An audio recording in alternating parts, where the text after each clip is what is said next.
our channel Arunachala Medical Encyclopedia. இந்த வீடியோவில் நம்ம பார்க்க போகிறது பயோமெக்கானிக்ஸ் கிளாஸ் 6. நம்ம பார்க்க போகிற topic segmental centre of gravity. So நமக்கு ஏற்கனவே தெரியும் ஹியூமன் பாடியோட centre of gravity second sacral வெர்டெப்ராக்கு ஆன்டீரியர் சைடில் இருக்குது அப்படின்னு. ஸோ செகண்ட் சேக்ரல் வெர்டெப்ராவோட ஆன்டீரியர் சைடில் தான் நம்ம என்டையர் பாடியோட சென்டர் ஆஃப் கிராவிட்டி இருக்குது அப்படிங்கிறத நம்ம ஏற்கனவே லாஸ்ட் கிளாஸில் பார்த்துருந்தோம். இப்போது நம்ம செக்மெண்டல் சென்டர் ஆஃப் கிராவிட்டினா என்ன அப்படின்னு பார்க்க போகிறோம். நம்ம பாடியோட ஒவ்வொரு செக்மெண்ட்டுக்குமே தனித்தனியாக சென்டர் ஆஃப் கிராவிட்டி இருக்கா, இதை தான் நம்ம செக்மெண்டல் சென்டர் ஆஃப் கிராவிட்டி அப்படின்னு சொல்கிறோமா. ஸோ இப்போ ஒரு எக்ஸாம்பிளுக்கு நம்ம அப்பர் லிம்ப் எடுத்துக்கிறோம். அப்பர் லிம்ப் அப்படிங்கிற நம்ம பாடியோட பார்ட்டில் என்னென்ன செக்மெண்ட் இருக்கோ அந்த எல்லா செக்மெண்ட்டுக்குமே தனித்தனியாக செக்மெண்டல் சென்டர் ஆஃப் கிராவிட்டி இருக்குது அப்படிங்கிறாங்க. ஃபார் எக்ஸாம்பிள் இப்போ ஆம் ஒரு செக்மெண்ட், ஃபோர் ஆம் ஒரு செக்மெண்ட், ஹேண்ட் ஒரு செக்மெண்ட் நம்மளோட அப்பர் லிம்பில். ஸோ நமக்கு ஆமுக்கு தனியாக ஒரு சென்டர் ஆஃப் கிராவிட்டி இருக்குது, ஃபோர் ஆமுக்கு தனியாக ஒரு சென்டர் ஆஃப் கிராவிட்டி இருக்குது, ஹேண்டுக்கு தனியாக ஒரு சென்டர் ஆஃப் கிராவிட்டி இருக்குது அப்படிங்கிறாங்க. ஆமுக்கு இருக்கிற சென்டர் ஆஃப் கிராவிட்டியை தான் நம்ம இங்கே வந்து மென்ஷன் பண்ணியிருக்கோம். அதை நான் கிராவிட்டி ஆஃப் ஆம் GA அப்படின்னு மென்ஷன் பண்ணியிருக்கேன். அந்த மாதிரி ஃபோர் ஆமுக்கு தனியாக சென்டர் ஆஃப் கிராவிட்டி இருக்குது, இதை நம்ம கிராவிட்டி ஆஃப் ஃபோர் ஆம் அப்படின்னு மென்ஷன் பண்ணுறோம். அதே மாதிரி ஹேண்டுக்கும் தனியாக சென்டர் ஆஃப் கிராவிட்டி இருக்குது, இதை நம்ம கிராவிட்டி ஆஃப் ஹேண்ட் அப்படின்னு மென்ஷன் பண்ணுறோம். ஸோ நம்ம பாடியில் இருக்கிற எல்லா செக்மெண்ட்டுக்குமே தனித்தனியாக செக்மெண்டல் சென்டர் ஆஃப் கிராவிட்டி இருக்குது அப்படிங்கிறாங்க. இதை தான் நம்ம செக்மெண்டல் சென்டர் ஆஃப் கிராவிட்டி அப்படின்னு சொல்கிறோம். இப்போது நம்ம என்ன பண்ண போகிறோம் அப்படின்னா, இந்த செக்மெண்டல் சென்டர் ஆஃப் கிராவிட்டியவே மூமெண்ட் எப்படி நடக்க போகுது அப்படிங்கிறத வச்சு நான் இந்த செக்மெண்டல் சென்டர் ஆஃப் கிராவிட்டியை ஒன்றோட ஒன்று ஆட் பண்ண போகிறேன். இப்போது எனக்கு எல்போலையும் மூமெண்ட் நடக்குது, ரிஸ்ட்லேயும் மூமெண்ட் நடக்குது அப்படின்னா அப்போ இந்த மூணு செக்மெண்ட்டும் தனித்தனியாக மூவ் ஆகும். அதனால் என்னால் அவங்களோட சென்டர் ஆஃப் கிராவிட்டியை ஆட் பண்ண முடியாது. ஆனால் அதுவே எனக்கு எல்போவில் மட்டும்தான் நான் மூமெண்ட் பண்ண போகிறேன், ரிஸ்ட்டில் நான் மூமெண்ட்டே பண்ணல. ஹேண்டு ஃபோர் ஆம் ரெண்டுத்தையும் நான் ஒரே செக்மெண்ட் மாதிரி நகர்த்த போகிறேன், நடுவில் எந்த ஜாயிண்ட்டையும் நான் அசைக்கவே இல்லை, வெறும் எல்போ ஜாயிண்ட்டில் மட்டும் ஃப்ளெக்ஷன் பண்ணுறேன் அப்படின்னா அப்போ நான் அப்பர் லிம்பை ரெண்டு செக்மெண்ட்டாக கன்சிடர் பண்ணிக்கலாம். ஆம் ஒரு செக்மெண்ட், ஃபோர் ஆம் ஹேண்டு ரெண்டும் சேர்ந்து ஒரு செக்மெண்ட் அப்படின்னு நான் கன்சிடர் பண்ணிக்கலாம். அப்போ நான் ஃபோர் ஆம்க்கு இருக்கிற சென்டர் ஆஃப் கிராவிட்டியையும் ஹேண்டுக்கு இருக்கிற சென்டர் ஆஃப் கிராவிட்டியையும் சேர்த்து ஒரு புது சென்டர் ஆஃப் கிராவிட்டி கண்டுபிடிப்பேன். அதுதான் இங்கே அடுத்த கான்செப்ட் நமக்கு. ஸோ ஆம் தனியாக நகர போது, அதனால் ஆமோட சென்டர் ஆஃப் கிராவிட்டியை நம்ம அப்படியே வச்சுக்கிறோம் கிராவிட்டி ஆஃப் ஆம். இங்கே எல்போவில் மட்டும் மூமெண்ட் நடக்க போகுது, அப்போ ஃபோர் ஆமும் ஹேண்டும் ஒரே செக்மெண்ட்டாக தான் இருக்க போகுது. அதனால் அந்த ரெண்டு செக்மெண்ட்டோட சென்டர் ஆஃப் கிராவிட்டியையும் ஆட் பண்ணி நான் ஒரு புது சென்டர் ஆஃப் கிராவிட்டி கண்டுபிடிக்கிறேன். அதை தான் நான் கிராவிட்டி ஆஃப் ஃபோர் ஆம் அண்ட் ஹேண்ட் அப்படின்னு மென்ஷன் பண்ணுறேன். ஸோ இப்போ இந்த டயக்ராமை பார்த்தாலே உங்களுக்கு என்ன தெரியுது, கிராவிட்டி ஆஃப் ஃபோர் ஆம் அண்ட் ஹேண்டை நம்ம ஒரே ஃபோர்ஸாக மென்ஷன் பண்ணியிருக்கோம். கிராவிட்டி ஆஃப் ஆமை மட்டும் நம்ம தனி செக்மெண்ட்டாக, அதாவது தனி ஃபோர்ஸாக மென்ஷன் பண்ணியிருக்கோம். பிகாஸ் இது ஒரு செக்மெண்ட், இது ரெண்டும் சேர்ந்து ஒரு செக்மெண்ட் அப்படிங்கிற மாதிரி தான் மூமெண்ட் நடக்க போகுது அப்படிங்கிறதுனால நம்ம இந்த மாதிரி மென்ஷன் பண்ணியிருக்கோம். ஸோ இப்போ அடுத்தது என்ன சொல்கிறாங்க அப்படின்னா, ஃபார் எக்ஸாம்பிள் என்டையர் அப்பர் லிம்ப்லேயும் ஒரே ஃப்ளெக்ஷன் தான் பண்ண போகிறீங்க, ஷோல்டர் ஃப்ளெக்ஷன் தான் பண்ண போகிறீங்க அப்படின்னு சொன்னால் அப்போ நம்ம இங்கே இருக்கிற மூணு செக்மெண்ட்டும் சேர்ந்து ஒரே செக்மெண்ட்டாக மூவ் ஆக போகுது. அதனால் நான் இந்த மூணு செக்மெண்ட்டோட சென்டர் ஆஃப் கிராவிட்டியையும் சேர்த்து ஒரு புது சென்டர் ஆஃப் கிராவிட்டி கண்டுபிடிக்கிறேன். அந்த சென்டர் ஆஃப் கிராவிட்டியை நான் கிராவிட்டி ஆஃப் ஃபோர் ஆம் ஃபோர் ஆம் அண்ட் ஹேண்ட் அப்படின்னு சொல்கிறேன். ஸோ கிராவிட்டி ஆஃப் ஆம் ஃபோர் ஆம் அண்ட் ஹேண்ட் அப்படின்னு நான் இந்த மூணு செக்மெண்டல் சென்டர் ஆஃப் கிராவிட்டியையும் சேர்த்து ஒரே சென்டர் ஆஃப் கிராவிட்டி பாயிண்ட்டை கண்டுபிடிச்சிருக்கேன். ஸோ இங்கே நமக்கு என்ன சொல்கிறாங்கன்னா, நீங்கள் கிராவிட்டியோட ரெண்டு ஃபோர்ஸை சேர்த்து ஒரே ஃபோர்ஸாக மாற்றினீங்க ஃபஸ்ட்டு, அப்புறம் இப்போ மூணு ஃபோர்ஸையும் சேர்த்து ஒரே ஃபோர்ஸாக மாற்றிருக்கீங்க. இந்த மாதிரி நீங்கள் ரெண்டு அல்லது ரெண்டுக்கும் மேற்பட்ட ஃபோர்ஸஸை ஆட் பண்ணி ஒரே ஃபோர்ஸாக அதை நீங்கள் காமிக்கிறீங்கல்ல, இதை தான் நான் காம்போசிஷன் ஆஃப் ஃபோர்ஸஸ் அப்படின்னு சொல்கிறேன்னா. நீங்கள் ரெண்டு அல்லது ரெண்டுக்கும் மேற்பட்ட ஃபோர்ஸஸை ஆட் பண்ணி அதை ஒரே ஃபோர்ஸாக, ஒரே ரிசல்டன்ட் ஃபோர்ஸாக காட்டுறீங்க அப்படின்னா இதை தான் நம்ம காம்போசிஷன் ஆஃப் ஃபோர்ஸஸ் அப்படின்னு சொல்கிறோம். அண்ட் ஆல்சோ நம்மளுக்கு ஏன் இங்கே இந்த மூணு செக்மெண்ட்டோட சென்டர் ஆஃப் கிராவிட்டியையும் சேர்த்தா சென்டரில் வராமல் ஆர்ம் சைடாக தள்ளி வந்திருக்கு அப்படின்னா வெயிட் டிஸ்ட்ரிபியூஷனுக்கு ஏற்ற மாதிரி அந்த சென்டர் ஆஃப் கிராவிட்டி மாறும். இதை நம்ம வந்து லாஸ்ட் கிளாஸ்லேயே பார்த்துருந்தோம். ஒரு ஆப்ஜெக்டை நீங்கள் சிங்கிள் ஃபிங்கரில் வந்து பேலன்ஸ் பண்ண ட்ரை பண்ணும்போது நீங்கள் எந்த பாயிண்டில் வந்து சப்போர்ட் கொடுத்தா அந்த ஆப்ஜெக்ட் பேலன்ஸ் ஆகுதோ அதுதான் அந்த ஆப்ஜெக்டோட சென்டர் ஆஃப் கிராவிட்டி. இப்போ நீங்கள் ஆமை வந்து நம்ம அப்பர் லிம்பை இதோட கட் பண்ணியாச்சு. இதை நீங்கள் ஒரு பாயிண்டில் சப்போர்ட் கொடுத்து பேலன்ஸ் பண்ணணும் அப்படின்னா இப்போ நீங்கள் எந்த பாயிண்டில் சப்போர்ட் கொடுத்தா அந்த லிம்ப் வந்து பேலன்ஸ் ஆகும் அப்படின்னு யோசிச்சிங்கன்னா இந்த இடத்துல சப்போர்ட் கொடுத்தா தான் பேலன்ஸ் ஆகும். அதனால தான் நம்ம வந்து இந்த 3 செக்மெண்ட்டோட சென்டர் ஆஃப் கிராவிட்டியும் சேர்த்து புதுசாக இந்த இடத்துல சென்டர் ஆஃப் கிராவிட்டியை கண்டுபிடிச்சிருக்கோம் அப்படிங்கிறாங்க. ஸோ இதுதான் சென்டர் ஆஃப் கிராவிட்டியோட அது செக்மெண்டல் சென்டர் ஆஃப் கிராவிட்டியோட கான்செப்ட். இப்போது நமக்கு ஏற்கனவே தெரிகிற மாதிரி சென்டர் ஆஃப் கிராவிட்டினா என்னன்னு தெரிஞ்சிருச்சு, செக்மெண்டல் சென்டர் ஆஃப் கிராவிட்டினா என்னன்னு தெரிஞ்சிருச்சு. மூமெண்ட் நடக்குது அப்படின்னா அதுக்கேற்ற மாதிரி எப்படி அந்த செக்மெண்டல் சென்டர் ஆஃப் கிராவிட்டியை ஆட் பண்ணி ஒரு புது சென்டர் ஆஃப் கிராவிட்டி கண்டுபிடிக்கணும் அப்படிங்கிறதும் நம்மளுக்கு தெரிஞ்சிருச்சு. இப்போ நம்ம இவ்வளோ நேரம் நீங்கள் பார்த்தது இப்போ இந்த பொசிஷனில் நம்ம அப்பர் லிம்புக்கு இதுதான் வந்து சென்டர் ஆஃப் கிராவிட்டி, 3 செக்மெண்ட்டுக்கும் சேர்த்து இதுதான் சென்டர் ஆஃப் கிராவிட்டி அப்படின்னு கண்டுபிடிச்சிங்க. இப்போது நம்ம மூமெண்ட் பண்ணுறோம், வேறு ஒரு பொசிஷனுக்கு நம்ம கையை மாற்றிட்டோம் அப்படின்னா அப்போ மறுபடியும் அந்த சென்டர் ஆஃப் கிராவிட்டி எல்லாமே மாற ஆரம்பிச்சிடும். அதை நம்ம எப்படி கால்குலேட் பண்ணுறது அப்படிங்கிறத தான் நம்ம பார்க்க போகிறோம். ஸோ நம்ம பாடியோட ஒரு செக்மெண்ட் ரீஅரேஞ்ச் ஆயிடுச்சு அப்படின்னா, அதாவது அந்த பொசிஷன் மாற்றிட்டீங்க, நீங்கள் வேறு பொசிஷனில் வச்சிட்டிங்க அப்படின்னா அப்போ மறுபடியும் எல்லா சென்டர் ஆஃப் கிராவிட்டியும் மாறும். அதுக்கேற்ற மாதிரி புது சென்டர் ஆஃப் கிராவிட்டியோட பாயிண்ட்டும் மாறும். அது எப்படி மாறுது, அது எப்படி நம்மளுக்கு தெரியும் அப்படிங்கிறத நம்ம பார்க்க போகிறோம். ஸோ இப்போ இந்த டயக்ராமில் பாருங்கள், நம்ம முதல்ல சொன்ன எக்ஸாம்பிள் மாதிரி வெறும் எல்போ ஃப்ளெக்ஷன் மட்டும் பண்ணியிருக்காங்க. அதாவது 4 ஆர்மும் ஹேண்டும் ஒரே செக்மெண்ட்டாக இருக்குது, வெறும் எல்போ ஃப்ளெக்ஷன் மட்டும்தான் இங்கே நடந்திருக்கு. அப்போ ஆர்மோட சென்டர் ஆஃப் கிராவிட்டியை நான் வந்து கிராவிட்டி ஆஃப் ஆர்ம் அப்படின்னு சொல்லிட்டு அதை அப்படியே தனியாக வச்சுக்கிறேன். 4 ஆர்முக்கும் ஹேண்டுக்கும் சேர்த்து நான் புது சென்டர் ஆஃப் கிராவிட்டி கண்டுபிடிச்சேன்னா அது எங்கே இருக்குது அப்படின்னு எனக்கு தெரியும், அதையும் நான் வந்து வரைஞ்சிக்கிறேன். அதுதான் gravity of 4 arm and hand.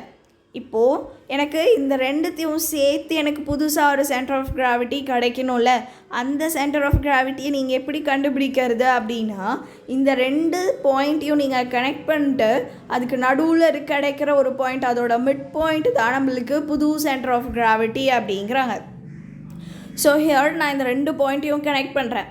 Connect பண்ணதுக்கப்புறம் எனக்கு நடுவில் கிடைக்கிற ஒரு பாயிண்ட்டை தான் நான் வந்து மொத்தமாக இந்த மூவிங் செக்மெண்ட்டோ நகர்ந்து முடிஞ்சதுக்கப்புறம் இப்போ என்னோடய அப்பர் லிம்ப் இந்த பொசிஷனில் இருக்குது. இந்த பொசிஷனில் என்னோடய அப்பர் லிம்ப் மேலே ஆக்ட் ஆகிற மொத்த ஃபோர்ஸ், கிராவிட்டியோட மொத்த ஃபோர்ஸ் எவ்வளோ அப்படிங்கிறத நான் இப்படி தான் கால்குலேட் பண்ணணும் அப்படிங்கிறாங்க. ஸோ இது கிராவிட்டி ஆஃப் ஆர்ம், இது gravity of 4 arm and hand. இந்த பொசிஷனில் என்னோடய என்டையர் அப்பர் லிம்பில் எவ்வளோ கிராவிட்டியோட ஃபோர்ஸ் ஆக்ட் ஆகிருக்கு அப்படிங்கிறது எனக்கு தெரியணுன்னா இந்த 2 ஃபோர்ஸையும் இந்த 2 பாயிண்ட்டையும் கனெக்ட் பண்ணிவிட்டு அதுக்கு நடுவில் இருக்கிற லைன் தான் எனக்கு வந்து gravity of arm, 4 arm and hand அப்படிங்கிற பாயிண்ட்டு.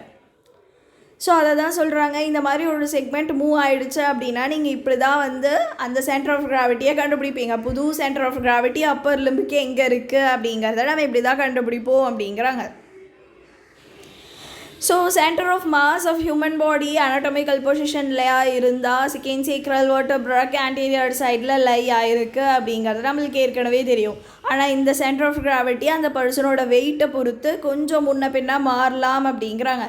ஸோ அந்த பர்சன் ரொம்ப ஒபீஸாக இருந்தால் அதுக்கேற்ற மாதிரி இது வந்து மேலே கீழே இறங்கும்.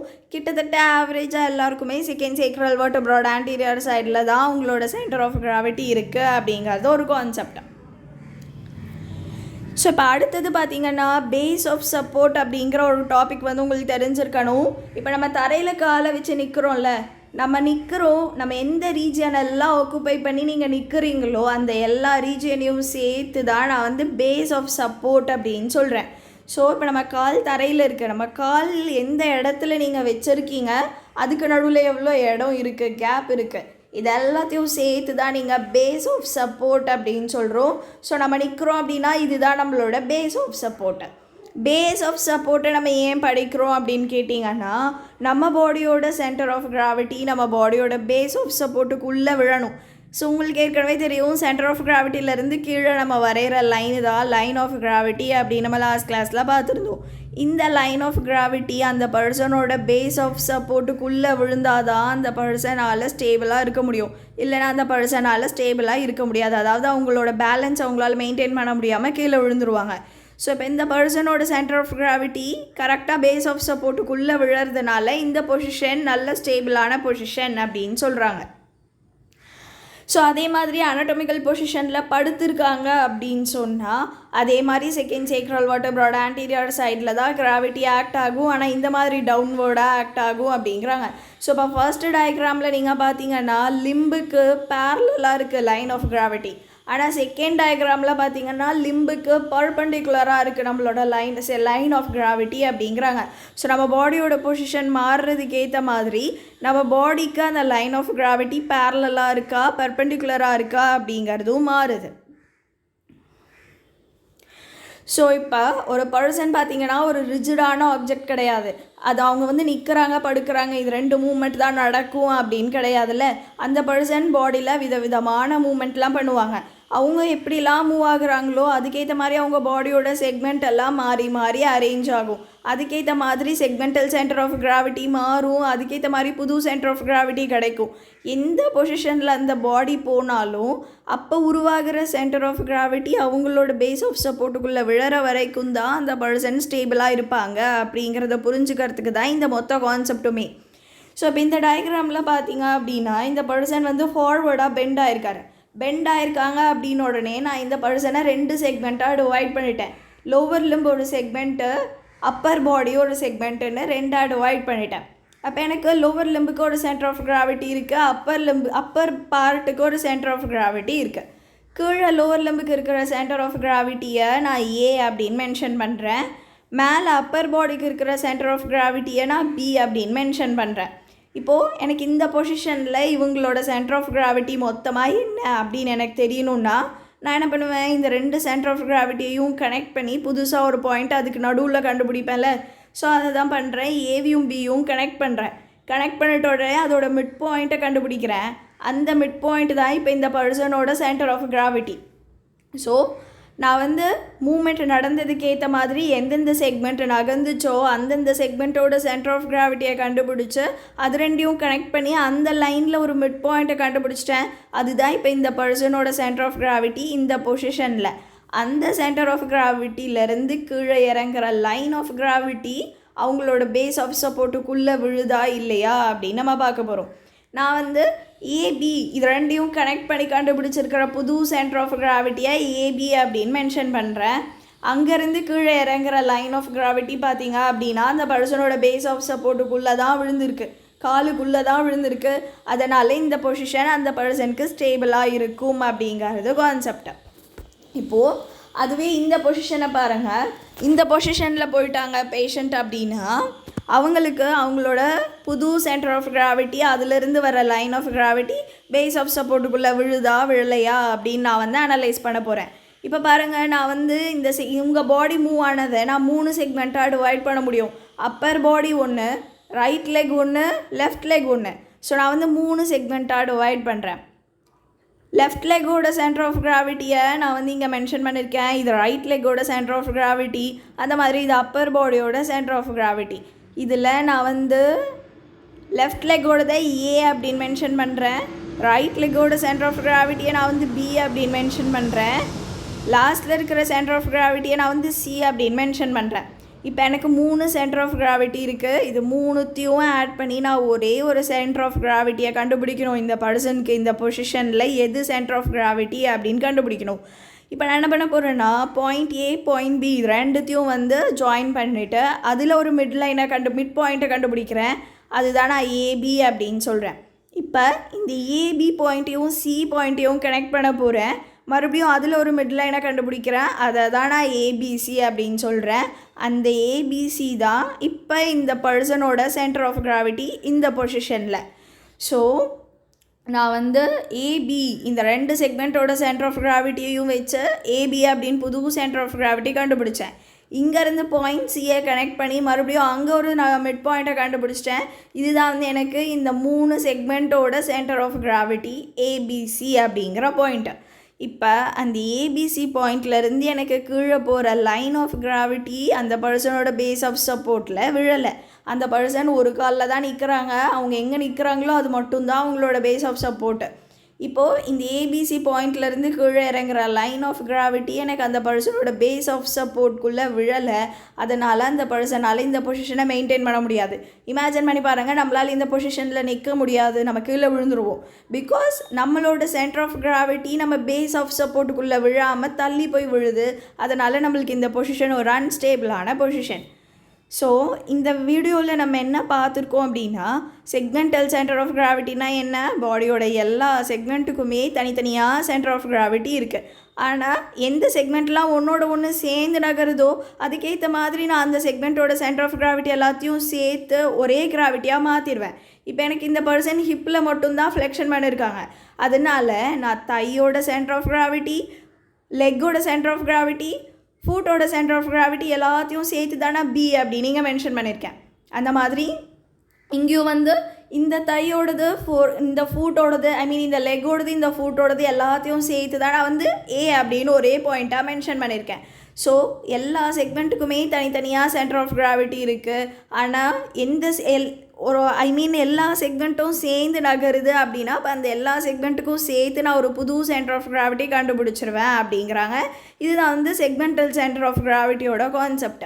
ப்ளஸ் நம்ம பாடியில் என்ன மாதிரியான மூமெண்ட் நடக்குதோ அதில் எந்தெந்த செக்மெண்ட்லாம் சேர்ந்து நகர்ந்துச்சு அப்படிங்கிறத வச்சு அந்த சென்டர் ஆஃப் கிராவிட்டி எல்லாத்தையும் ஆட் பண்ணி நான் கடைசியாக ஃபைனலாக ஒரு சென்டர் ஆஃப் கிராவிட்டி கண்டுபிடிப்பேன். அதுதான் அந்த ஹியூமனோட சென்டர் ஆஃப் கிராவிட்டி. அந்த குறிப்பிட்ட பொசிஷனில் அந்த சென்டர் ஆஃப் கிராவிட்டியோட line of gravity base of சப்போர்ட்டுக்குள்ளே விழுந்தால் தான் அந்த பொசிஷனை ஸ்டேபிளான பொசிஷன், இல்லைன்னா அந்த பொசிஷன் அன்ஸ்டேபிளான பொசிஷன் அப்படிங்கிறது தான் நம்மளுக்கு வந்து இன்றைக்கி வீடியோட concept. Okay, so that's all for this video. Thank you.